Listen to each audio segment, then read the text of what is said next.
Hi friends, welcome to గిత్క పిల్ల vlogs. ఈరోజు చేసేది చికెన్ కర్రీ.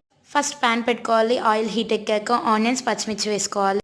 నెక్స్ట్ చికెన్ వేసుకోవాలి. చికెన్తో పాటు కొన్ని వాటర్ పోసుకోవాలి. ఇవైతే బగారా సామాన్. ఇంట్లో తయారు చేసిన గరం మసాలా, లవంగాలు, దాల్చిన చెక్క, యాలకులు వేసుకుంటే గరం మసాలా టేస్ట్ వేరే లెవెల్లో ఉంది.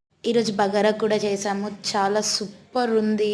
కొంచెం వాటర్లో బాయిల్ అయ్యాక సాల్ట్, పసుపు వేసుకోవాలి. అల్లం వేసుకున్న తర్వాత కారం వేసుకోవాలి అల్లం మగ్గాక.